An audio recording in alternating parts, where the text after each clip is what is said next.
നാടിന്റെ സുസ്ഥിര വികസനത്തിനും ക്ഷേമത്തിനും കൃത്യമായ കാഴ്ചപ്പാടുകൾ അവതരിപ്പിച്ചാണ് പൊന്നാനിയിലെ UDF സ്ഥാനാർത്ഥി KP നൌഷാദ് അലിയുടെ തെരഞ്ഞെടുപ്പ് പ്രചരണം. മണ്ഡലത്തിലെ പ്രധാന കേന്ദ്രങ്ങളിലെത്തി വോട്ടർമാരെ നേരിൽ കണ്ട് വോട്ട് അഭ്യർത്ഥിക്കാനാണ് നൌഷാദ് അലി കൂടുതൽ സമയവും ചെലവഴിക്കുന്നത്.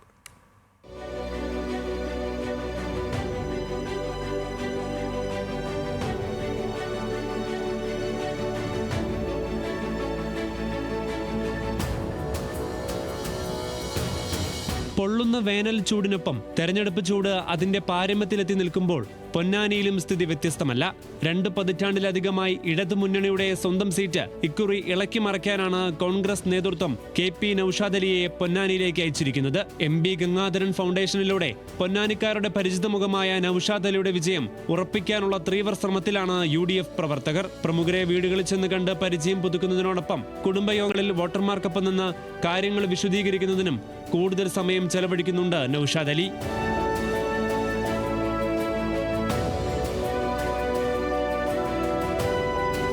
അറബിക്കടലും BM കായലും ഭാരതപ്പുഴയുമെല്ലാം മണ്ഡലത്തിന്റെ ഭാഗമായിട്ടും കുടിവെള്ളം മാത്രമില്ലെന്ന പരാതി പരിഹരിക്കാൻ നൌഷാദ് അലി വിജയിച്ചാൽ സാധിക്കുമെന്ന പ്രതീക്ഷയും നാട്ടുകാർക്കുണ്ട്. കഴിഞ്ഞ 5 വർഷം ആയിട്ട് ഇവിടെ ഒരു MLA ഇല്ല എന്ന് തന്നെ പറയാം. ആ ഒരു അവസ്ഥയിലാണ് ഇവിടുത്തെ പൊന്നാനിയുടെ കാര്യങ്ങളും പോയിക്കൊണ്ടിരിക്കുന്നത്.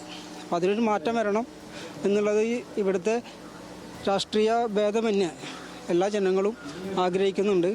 അതിനുള്ളൊരു റിസൾട്ട് എന്തായാലും ഉണ്ടാകുമെന്ന് തന്നെയാണ് പ്രതീക്ഷിക്കുന്നത്. പൊന്നാനി വലിയൊരു നല്ല സ്ഥലമാണ്, നല്ല വികസനം ഉണ്ട് എന്നൊക്കെ. പക്ഷെ ഒരു വികസനം ഇല്ല, ഒന്നുമില്ലാത്തൊരു സ്ഥലമാണ് പൊന്നാനി. UDF വന്നാലാണ് ഇനി നല്ലൊരു മാറ്റം ഉണ്ടാകും. പുതിയ സ്ഥാനാർത്ഥി നല്ലൊരു സ്ഥാനാർത്ഥിയാണ്. ആൾ വന്നു കഴിഞ്ഞാൽ എന്തായാലും നല്ലൊരു മാറ്റം ഇവിടെ ഉണ്ടാവും. പൊന്നാനിക്കാർ ഒരു മാറ്റം ആഗ്രഹിക്കുന്നുണ്ടെന്ന് KP നൌഷാദ് അലി പറയുന്നു. വേനൽ ചൂടിനെയും രാഷ്ട്രീയ ചൂടിനെയൊക്കെ നമുക്ക് ഊഷ്മളമാക്കുന്നത് വോട്ടർമാരുടെ മുമ്പെങ്ങുമില്ലാത്ത വിധമുള്ള ഒരു അനുകൂല സമീപനം, മുഖഭാവം, പെരുമാറ്റം, സംസാരം അതൊക്കെയാണ്. തീർച്ചയായിട്ടും പൊന്നാനി ഒരു മാറ്റത്തിന് ഒരുങ്ങി എന്നുള്ളതിന് ഇതിനപ്പുറം ഒരു തെളിവ് വേണ്ട എന്നുള്ളതാണ് കുറച്ചൊക്കെ രാഷ്ട്രീയമൊക്കെ കണ്ടു പരിചയിച്ചിട്ടുള്ള ഞങ്ങളൊക്കെ മനസ്സിലാക്കുന്നത്. ഇടതുകോട്ടയിൽ വിള്ളലുണ്ടാക്കിയുള്ള പ്രചാരണ തന്ത്രം വിജയം കണ്ടാൽ ഇക്കുറി പൊന്നാനിയിലെ ഫലം വ്യത്യസ്തമാകുമെന്ന ശുഭപ്രതീക്ഷയിലാണ് UDF camp. News Malayalam, Malappuram.